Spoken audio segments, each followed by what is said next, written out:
Allez, bonjour les amis turfistes, on se retrouve sur la chaîne Nico Quintet Prono pour la dernière minute de ce Quintet Plus de ce vendredi soir à Vincennes, le prix Thémis.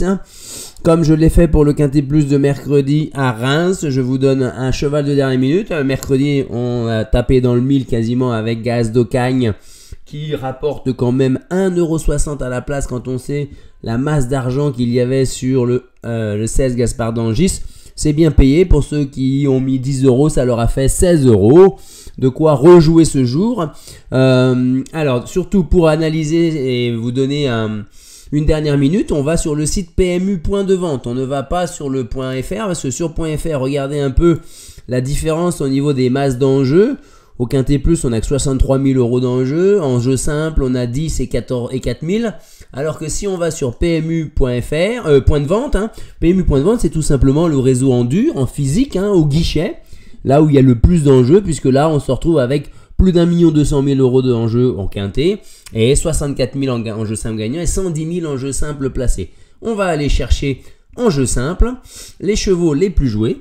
Donc qu'est-ce qu'on retrouve comme information importante pour ce Quintet Plus de ce soir en jeu simple gagnant? Là on est sur le jeu gagnant et placé, je vais vous le montrer juste après.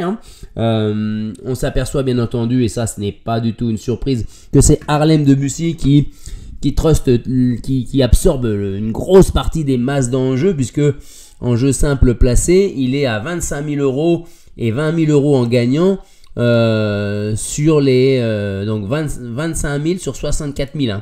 Donc bon, voilà. Ensuite on a juste derrière assez logiquement bien entendu le 13, Galileo Bello, le 12 ensuite Ian Me, même si je trouve franchement qu'il n'y a pas tant d'argent que ça sur Ian Me. Il n'y a que 6 000 € d'argent à la gagne sur Ian Me, 10 000 placés. Il sort d'une belle victoire très convaincante.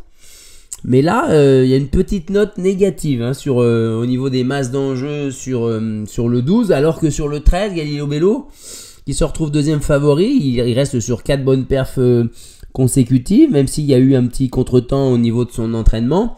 C'est un petit peu rassurant, on va dire. Ensuite, on trouve le 4 assez logiquement parce que c'est JMB. Mais bon, Chandelle, voilà. Qu'est-ce que je vais vous dire sur Chandelle? Regardez un peu. Chandelle, voilà. C'est 9 dernières courses à l'attelé. 0 victoire, 1 place dans les 3 premiers, 2 fois dans les 5 premiers, depuis qu'elle est en France. Voilà, c'est toutes ses performances depuis qu'elle est en France. Donc il y a juste une seule fois avec Thibaut Auvry où elle finit 3e, avec JMB distancé.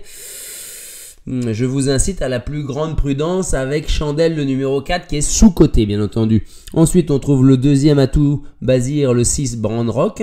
Ensuite, et qui est déjà presque aussi joué que Ian Me à la place. Vous vous rendez compte? Brandrock est presque aussi joué que Ian Me à la place.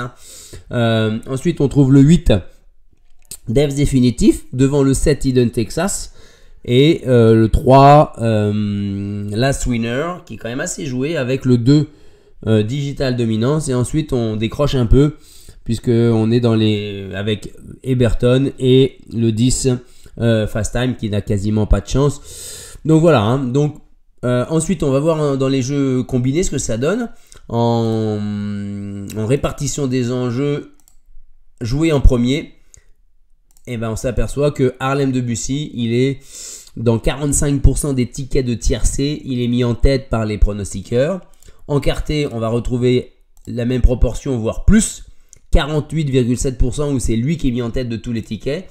Et en quinté, si vous voulez toucher le quinté dans l'ordre, et ben Harlem Debussy, si vous le mettez en tête, vous faites comme la moitié des parieurs français, quoi.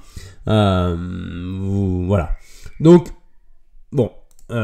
Moi ce que je vous avais dit sur ce quintet là, c'est que Harlem Debussy entre 2,50 et 3 gagnant, c'est peut-être le meilleur jeu à faire. Après, au niveau de la dernière minute, j'aurais tendance à partir sur le 6, Brandrock, parce que il y a 10 €, c'est quand même assez joué. Dans la synthèse de la presse, il est certes 4e là. Il l'annonçait également à 10 € sur le turf. Mais c'est là où il y aurait une petite prise. juste derrière Harlem Debussy gagnant. Voilà, hein. Donc voilà ce que je peux vous apprendre. Moi, c'est que j'aurais tendance à jouer quand même Harlem Debussy gagnant et en dernière minute rajouter Brandrock quand même qui peut prendre une place dans les 3 premiers. Voilà les amis, j'espère que je vous ai éclairé et on se retrouvera très bientôt, peut-être dans ce week-end pour une vidéo sur des chevaux repérés, des chevals du jour, tout ça. Je suis en train de préparer tout ça. À très bientôt, bye bye.